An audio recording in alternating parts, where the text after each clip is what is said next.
주인과 나그네가 한 가지로 술이 거나하니 취하였다. 주인은 미스터 방, 나그네는 주인의 고향 사람 백주사.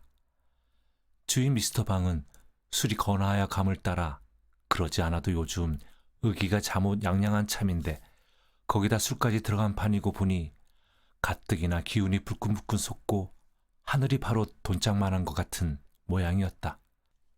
내 참 흰말이 아니라 참 거칠 거 없어. 거칠 것이. 어느 놈이 날 뭐라고 해. 날 과시할 놈이 어딨어 지금 이 천지에. 어림없지 어림없어. 누가 옆에서 저를 뭐라고를 하며 괄시를 한단 말인지. 공연히 연방 그 툭 나온 눈망울을 부리부리 왼편으로 30도는 넉넉 삐뚤어진 코를 버심버심 해가면서 그래 쌓는 것이었다. 내 참 이래봬도 동양 삼국물 다 먹어본 방산복이유. 청나라 말을 못하나 일어를 못하나 영어야 말할 것도 없고 하다가 생각난 듯이 맥주컵을 들어 벌컥벌컥 단숨에 다 마신다. 그리고는 시커먼 손등으로 입술을 쓱, 손가락으로 김치 쪽을 늘름 한 점.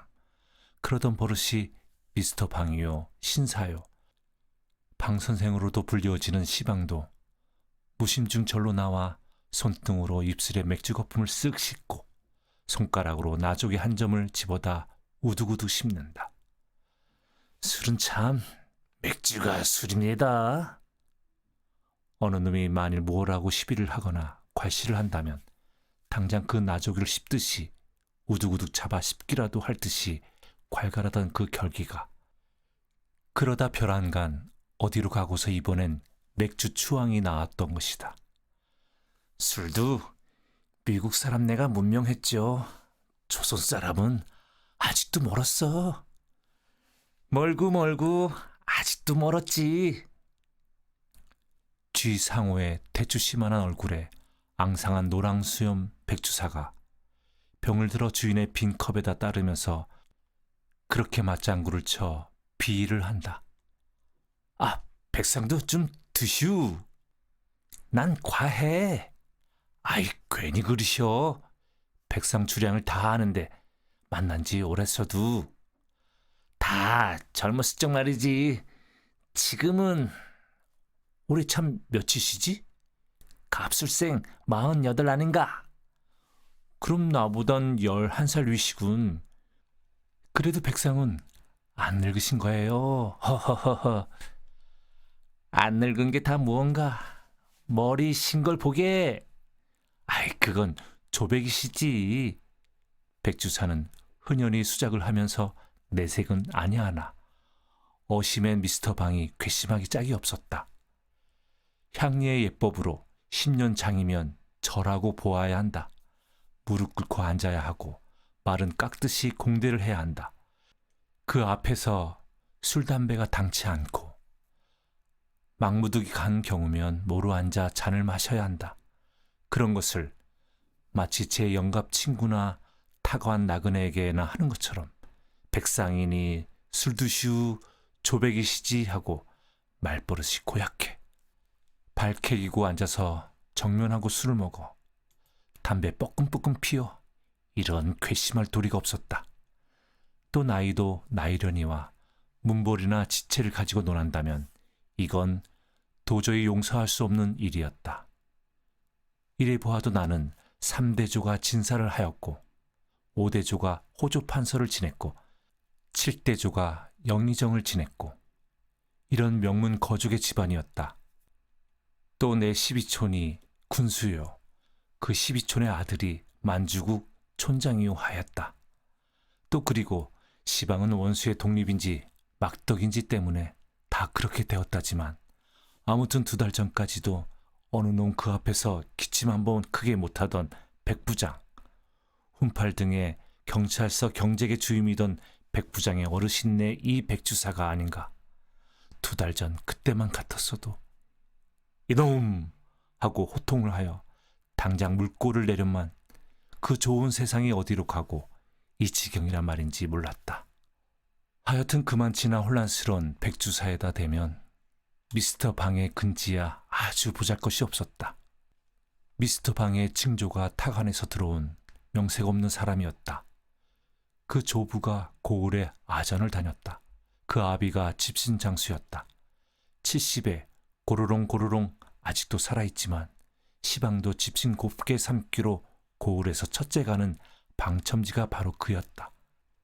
그리고 이 방삼복이는 먹고 자고 꿍꿍 일하고 자식 새끼 만들고 할 줄밖에는 모르는 상일꾼 농부였었다.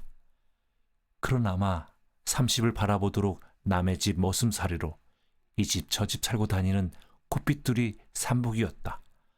물론 난 놓고 기역자도 못 그리는 판무식이었다. 상일꾼일 바엔 남의 새토마지게라도 얻어서 제 농사를 짓는 것이 아니라 30을 바라보도록 남의 집 머슴살이만 하고 다니던 콧빗둘이 삼복이가 하루아침 무슨 생각이 났던지 돈벌이를 간답시고 조석이 간데 없는 부모에다가 처자식 떠맡기고는 훌쩍 일본으로 떠나버렸다. 그것이 12해 전.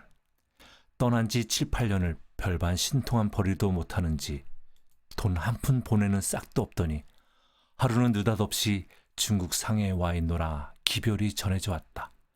그리고는 강감 소식이 없다가 3년 만에 푸뜩 고향을 돌아왔다. 10년을 저의 말따나 동양 삼국 물 골고루 먹고 다녔으면서 별로 이 때가 벗은 것도 없어 보이고 행색은 헤어진 양복 누더기에 볼 꿰어진 구두짝을 꿰고 들어서는 모양이 군데군데 감질은 하였으나 빨아다린 무명 고이 적삼을 입고 고향을 떠날 적보다 차라리 초라한 것 같았다. 늙은 어미 아비와 젊은 가속이 뼈품으로 보는 것을 얻어먹으며 구무며 하면서 한 1년 빈둥거리고 놀더니 저기 회심이 들었는지 이번엔 처자식 데리고 서울로 올라왔다. 서울로 올라와서는 현저동 비탈에 다 찌부러진 향랑방을 얻어 살면서 처음 1년은 용산이 있는 연합군 포로수용소를 다니며 입에 풀칠을 하였고 이동안 그는 귀로 익힌 토막 영어가 조금 더 진보되었고 다시 1년이 지나 그것 역시 상해에서 익힌 것을 미천 삼아 구두 직공으로 구두방을 다니며 그럭저럭 살았고 그러다 일본이 싸움에 지느라고 구두를 너무 해트려 가죽이 동이 나서 구두방에 너나 없이 문을 닫는 바람에 할 수 없이 이번엔 괴짝 한 개 짊어지고 신기루 장수로 나서고 말았다. 골목골목 돌아다니며 혹은 종로 복판의 행길에 가앉아 신기루 장수를 하자니 자연 서울 온 고향 사람의 눈에 종종 뜨일 수밖에. 그 소식이 고향에 퍼지자 누구 한 사람 칭찬은 없고 저마다 빈정거리는 소리뿐이었다. 일본으로? 천국으로? 신년 타국바람 쏘이고 온 놈이 겨우 고고야? 부전자전이로구만. 아범은 집신장수, 자식은 구두 입는 장수. 아마 신발 명당에다 무덤을 썼든감?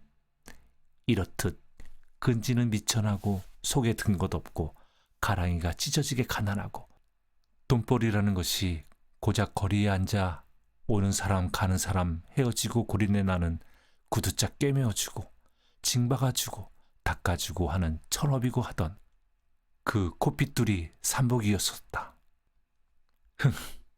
개구리가 올챙이정을 못 생각한다더니 발칙한 놈, 고얀 놈.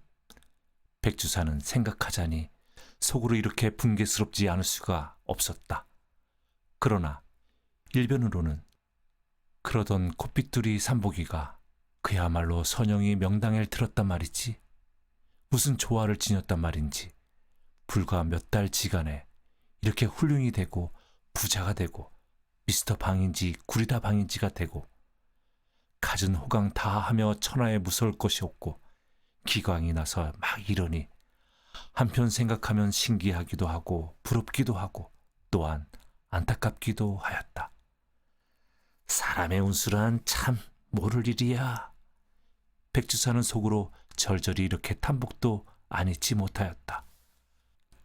콧빗둘이 삼복이의 이 눈부신 발씨는 그러나 백주사가 희한히 여기는 것처럼 무슨 명당바람이 났다거나 조화를 지났다거나 그런 신기한 곡절이 있는 바가 아니요. 지극히 간단하고도 수월한 것이었었다. 다못 몸에 지닌 재주 가운데 총기가 좀 좋아서 일찍이 영어 마대나 익힌 것을 잊어버리지 아니하였다는 일종의 특수 조건이 없던 바는 아니지만 1945년 8월 15일 역사적인 날, 이날도 신기루 장수 방산복은 종로의 공원 건너편 응달에 앉아서 구두징을 박으면서 해방의 날을 맞이하였다. 그러나 산복은 감격한 줄도 기쁜 줄도 모르겠었다. 지나가는 행인이 서로 모르던 사람끼리면서 덥석 서로 껴안고 기뻐하고 눈물을 흘리고 하는 것이 산복은 속을 모르겠고 차라리 쑥스러워 보일 따름이었다. 몰려닿는 군중이 오히려 성가시고 만세 소리가 귀가 아파 이맛살이 찌푸러질 지경이었다. 몰려다니고 만세를 부르고 하기에 미쳐 날뛰느라고 정신이 없어 손님이 없어 손님이 부쩍 줄었다. 우라질 독립이 배부른가? 이렇게 그는 두렁거리면서 반감이 솟았다. 2, 3일 지나면서부터야 산복에게다운 해방의 혜택이 나눠졌다. 10전이나 15전에 박아주던 징을 50전을 받아도 눈을 부라리는 순사를 볼 수가 없었다. 순사가 없어졌다면야 활개를 쳐가면서 무슨 짓을 하여도 상관이 없고 무서울 것이 없던 것이었다. 오라, 그렇다면 독립도 할 만한 건가 보다. 산복은 징 10개를 박아주고 5원을 받아 넣으면서 이렇게 속으로 중얼거리기까지 하였다. 그러나 며칠이 못 가서 산복은 다시금 해방을 저주하여야 하였다. 산복이 저 혼자만 돈을 더 받으며 더 받아 상관이 없는 것이 아니라 첫째, 도가들이 제 맘대로 재료값을 올리던 것이었었다. 징, 가죽, 고무, 실 모두가 5곱 10곱 비싸졌다. 그러니 신기루 장수는 손님한테 아무리 비싸게 받는 데짜 재료를 비싼 값으로 사야 하니 결국 도가만 살찌울 뿐이지 소득은 전과 크게 달 것이 없었다. 이런 옌병을 그놈의 경제겐 다 어디로 가 대졌어? 독립은 우라진다고 독립을 한담? 석양 때 신기루 괴짝 어깨에 맨 채 홧김에 막걸리청으로 들어가 서너 사발 들이켜고는 그는 이렇게 개걸거렸다. 그럭저럭 9월도 열흘이 되고 서울 거리에는 미국 병정이 꼬마차와 함께 그득히 퍼졌다. 그 미국 병정들이 거리를 구경하면서 혹은 물건을 사려면서 말이 서로 통하지를 못하여 답답해하는 양을 보고 산복이는 무릎을 탁 쳤다. 그러나 슬플진저 떼국과 땀에 찌든 이 누더기를 걸치고는 가망이 없을 말이었다. 무슨 도리가 없을까? 반일을 궁리를 하다가 정오 때에야 한 줄기 서광을 얻었다. 총총히 집으로 돌아가 마누라를 시켜 구두 고치는 연장 일습과 재료 남은 것에다 이불이며 헌옷까지 해서 한 침을 동네하는 가게에다 맡기고는 한 달 기한으로 돈 100원을 서푼편으로 취해오게 하였다. 그 돈 100원을 가지고 산복은 흔한 넉마전으로 가서 100원 돈이 꼭 차는 한두 가지에 양복이라는 명색 한 벌과 모자를 샀다. 신발은 부득이 안방 사람의 병정구두 사시는 것을 이 다음 창깔이 거저 해주겠다는 조건으로 닷새만 제 것과 바꾸어 신기로 하였다. 이튿날 아침 늦이감치 새로 장만한 헌 양복, 헌 모자에 헌 구두로서 괴짝맨 신기루 장수보다는 제법 말쑥하여진 차림을 차리고 막 나서르는데 간밤부터 퉁퉁 부어가지고는 시중도 말대꾸도 잘 아니하던 애꾸쟁이 마누라가 와락 양복 뒷자락을 움켜쥐고 늘어진다. 바른 대로 돼요. 이게 벼랑간 미쳤나? 요 망나나 반해가지고는 이렇게 하고 찾아가는 고년이 어떤 년이냐? 응? 속을 모르거든 밥값을 내지 말랬어 요 맹추야. 날 죽이고 가지. 거저는 못 가. 이년아, 너 이랬단 내 인제 돈 벌면 정말 쳐벗는다. 오냐 잘한다. 날 죽여라 날. 아 이런 우라 죽일 때 앵길려니. 한 주먹 보기 좋게 갈겨 넘어뜨리고는 찌부러진 오두막집을 나서 종로로 향을 잡았다. 노예도 노예 이전이면 상전을 선택할 자유를 가지는 수도 있다고. 삼복은 종로에서 전차를 내려 동쪽으로 천천히 걸으면서 물색을 하였다. 생김새가 맘씨 좋아 보이고 여느 병정이 아니라 장교쯤 가는 일이야 할 것이었다. 청년회관 앞에서 담뱃대를 사고 있는 하나가 몸집이 부대하고 얼굴이 사뭇 선량하여 보이는 게 선뜻 마음에 들었다. 구경하는 체하고 넌지시 그 옆으로 가 섰다. 미국 장교는 담뱃대를 집어들고 기물스러워하면서 연방 들여다보다가 값이 얼마냐고 하우머치 하우머치 하고 묻는다. 담뱃대 장수 영감은 30원이라고 소래기만 지른다. 알아들을 턱이 없어 고개를 깨웃거리면서 다시금 하우머치만 찾는 것을 기에 좋을시라고 삼복이가 나직히 더티원 하여 주었다. 획 돌려다보더니 오, can you speak? 하면서 사뭇 그러하는 듯이 반가워하는 양이라니 아스러지도록 손을 잡고 흔드는 데는 질색합번하였다. 직업이 있느냐고 물었다. 방금 실직하였노라고 대답하였다. 그럼 내 통역이 되어주겠느냐고 물었다. 그러겠노라고 대답하였다. 이 자리에서 신기루 장수 콧빗두리 삼복이 미스터 방으로 승차를 하여 S라는 미국 주둔군 소위의 통역이 되었다. 주급 15불 240원 가량에. 거짓 매일같이 미스터 방은 S 소위를 낮에는 거리의 구경으로 밤이면 계집 있는 술집으로 인도하였다. 한 번은 탑골공원의 사리탑을 구경하면서 얼마나 오랜 것이냐고 S 소위가 물었다. 미스터 방은 언젠가 수천 년 된 것이란 말을 들었기 때문에 2000 years라고 대답하였다. 또 한 번은 경회루를 구경하면서 무엇 하던 건물이냐고 물었다. 미스터 방은 서슴지 않고 King drink wine and dance and sing with dancer 라고 대답하였다. 임금이 기생 데리고 술 마시고 춤추고 노래 부르고 하던 집이란 뜻이었다. 내가 보기엔 조선 여자의 옷이 퍽 아름답고 점잖스러운데 어째서 양장들을 하는지 모르겠다고 S 소위가 물었다. 미스터 방은 여자들이 서양 사람한테로 시집을 가고파서 그런다고 대답하였다. 서울역을 비롯하여 거리에 분유가 범람한 것을 보고 혹시 조선 가옥에는 변소가 없느냐고 S 소위가 물었다. 미스터 방은 있기야 집집마다 다 있느니라고 대답하였다. 썩 좋은 조선 그림을 한 장 사고 싶다고 하여서 문지방 위에다 흔히들 붙이는 사슴이 불로초를 물고 신선이 앉아있고 그런 것을 5원에 한 장 사주었다. 제일 재미있고 유명한 소설이 무엇이냐고 물어서 주월색이라고 대답하였고 그럼 그것을 한 권 사고 싶다고 하였다. 여러 날 살아 다니다 못해 동네 노마나 집에 있는 책을 2원에 사주었다. 이 밖에도 미스터 방은 S 소위에게 조선을 소개한 공로가 여러 가지로 많으나 대강은 그러하였다. 그 공로에 정비례해서 미스터 방은 나날이 훌륭하여져 갔다.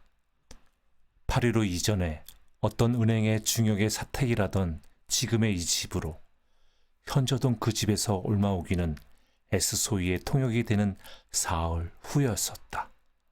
위아래층을 다 양식 절반, 일본식 절반으로 꾸민 호화스러운 저택이었다. 정원엔 때마침 단풍과 가을 화초가 아름다웠고 연못에 선 잉어가 뛰놀고 있었다. 시방 주객이 앉아 술을 마시는 방은 아픈 노대가 딸리고 햇볕 잘 들고 밝아서 여러 방 가운데 제일 좋은 방이었다. 그러나 방 안에는 벽에 그림 한 장 붙어 있는 바 아니요, 방에 알맞은 가구 한 벌 놓여 있는 바 아니요, 단지 방일 따름이어서 싱겁게 넓기만 하였다. 그렇지만 미스터 방은 실내의 장식 같은 것 좀 그다지 관심할 줄을 아직은 몰랐다.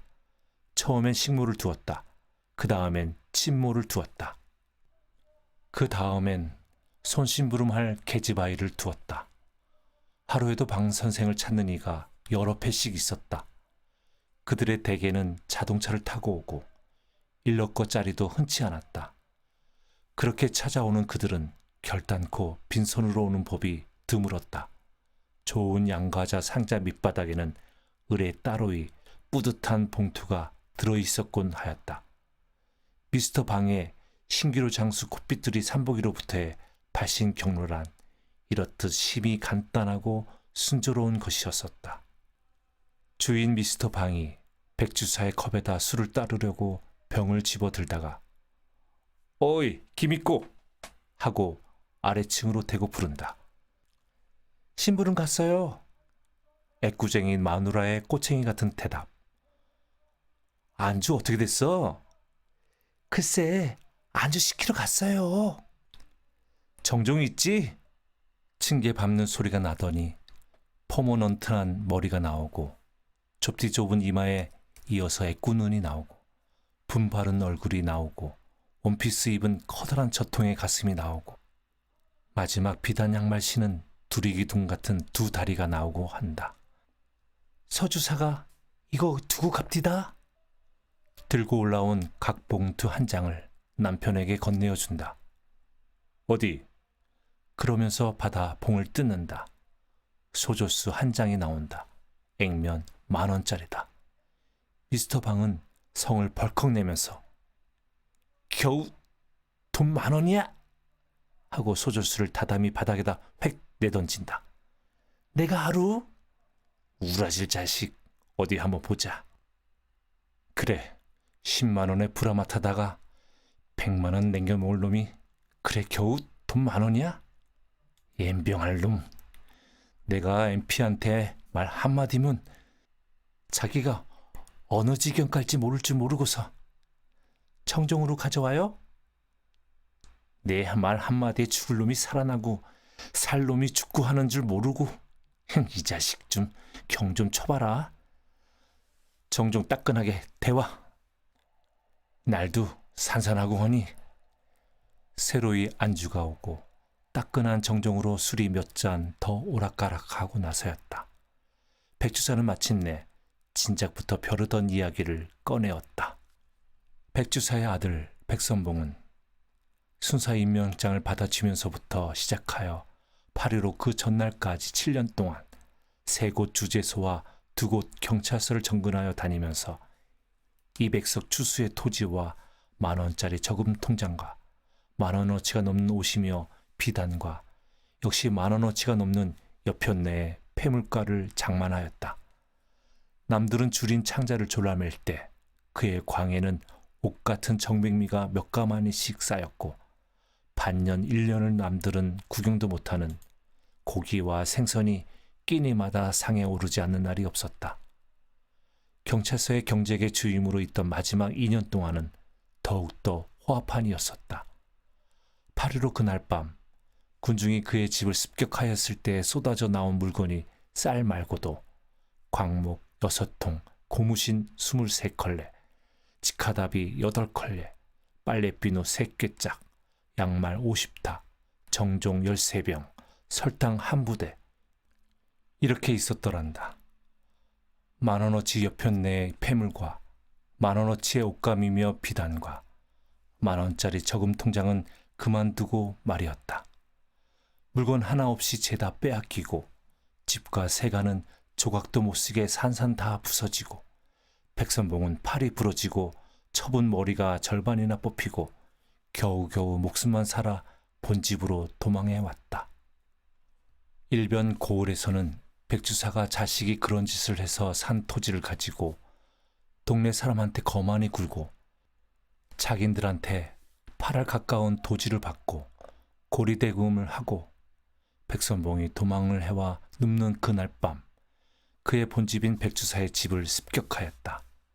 집과 세간 죄다 부수고 백선봉이 보낸 통제 배구물자 숱한 것 죄다 빼앗기고 가족들은 죽을 매를 맞고 백선봉은 처가로 백주사는 서울로 각기 피신하여 목숨만 우선 보존하였다. 백주사는 비싼 여간밥을 사 먹으면서 울적히 거리를 오락가락 어떻게 하면 이 분풀이를 할까? 어떻게 하면 빼앗긴 돈과 물건을 도로 다 찾을까 하고 궁리를 하던 것이나 아무런 묘책도 없었다. 그러자 오늘은 우연히 이 미스터 방을 만났다. 종로를 지향 없이 거니는데 지나가던 자동차가 스르르 멈추면서 서양 사람과 같이 탔던 신사 양반 하나가 내려서더니 어쩌다 눈이 마주치자 아, 백주사 아니신가요? 하고 반기는 것이었다. 자세히 보니 모 길바닥에서 신기루 장수를 한다던 콧빗둘이 삼복이가 분명하였다. 자네가 방? 네, 삼복입니다. 그런데 자네가 살 때가 됐답니다. 그리고는 내 집으로 갑시다 하고 잡아 끄는 대로 끌려 온 것이었다. 집하며 식모이며 친모에 계집 하인까지 부리면서 사는 것하며 신수가 훤히 트여가지고 말도 제법 의젓하여진 것 같은 것이며 진소히 개천에서 용이 났다고 할 것인지 옛날의 영화가 꿈이 되고 일보에 몰락하여 가뜩이나 초상집 개처럼 초라한 자기가 또 한 번 어깨가 움츠러듦을 느끼지 아니치 못하였다. 그런데다 이 녀석이 언제적 저라고 모험스럽게 굴어 심히 불쾌하였고 그래서 웬간히 자리를 털고 일어설 생각이 몇 번이나 나지 아니한 것도 아니었었다. 그러나 참았다. 보아하니 큰 세도를 부리는 것이 분명하였다. 잘만 하면 그 힘을 빌려 분풀이와 빼앗긴 재물을 도로 찾을 여망이 있을 듯 싶었다. 분풀이를 하고 더구나 재물을 도로 찾고 하는 것이라면야 콧빗들이 삼복이는 말고 그보다 더한 놈한테라도 머리를 숙이는 것쯤 상관할 바 아니었다. 그러니 여보게 미스다방 있는 말 없는 말 보태가며 일장 경과 설명을 한 후에 백주사는 끝을 맺기를 어쨌든지 그놈들을 말이네. 그놈들을 한 놈 남기지 말고 죄다 붙잡아다가 말이네. 그 괴수놈들 일랑 목을 썰어 죽이고 다른 놈들이랑 뼈다구가 부러지도록 두들겨주고 꿇어앉히고 항복받고 그리고 빼앗긴 걸 일일이 도로 다 찾고 쥐퍼구 세간 쳐부신 것쯤 다 말끔 다 물리고 그렇게만 해준다면 내 재산 절반 노나 주무세 절반 응? 여보게 미스터 방 염려 마시우. 미스터 방은 선뜻 쾌한 대답이었다. 진정인가? 뭐 지금 당장이라도 내 입 한 번만 떨어진다 치면 기관총 들맨 MP가 100명이고 1000명이고 내려가가지고 쑥밭을 만들어 놉니다. 쑥밭을. 고마우이. 백주사는 복수하여지는 광경을 선히 연상하면서 미스터 방의 손목을 덥석 잡는다. 백골난망이겠네. 놈들을 깡그리 죽여놓을 테니 보시우. 자네라면야 어련하겠나. 이 말이 아니라 참 이승만 박사도 내 말 한마디면 고만 다 제발이유. 미스터 방은 그리고는 냉수 한 그릇을 집어 한 모금 물고 꿀쩍꿀쩍 양치를 한다. 웬 버릇인지 하여간 그는 미스터 방이 된 뒤로 술을 먹으면서 양치하는 버릇이 생겼었다. 양치한 물을 처치하려고 휘휘 둘러보다 일어서서 노대로 성큼성큼 나간다. 노대는 현관 정통 위였었다. 미스터 방이 그 걸쭉한 양치물을 노대 아래로 아낌없이 쫙 베앗는 바로 그 순간이었다. 그 순간이 공교롭게도 마침 그를 찾으러 온 S소희가 현관으로 일단 들어서려다 말고 뒤로 서너 걸음 도로 물러나 헬로 부르면서 우는 얼굴을 쳐드는 순간과 그만 일치가 되었었다. 에그머니! 놀라 질겁을 하였으나 이미 배아타진 양치물은 퀴퀴한 냄새와 더불어 백절 폭포로 내려 쏟아 웃으면서 쳐드는 S소희의 얼굴 정통에가 차르르. 유대불! 이 기급할 자식이라고. S소희는 주먹질을 하면서 고함을 질렀고 그 주먹이 쳐든 채 그대로 있다가 일변 허둥지둥 벗은발로 뛰쳐나와 손바닥을 싹싹 비비는 미스터 방의 턱을 쌍놈의 자식 하면서 철컥 어퍼컷으로 한 대 갈겼더라고.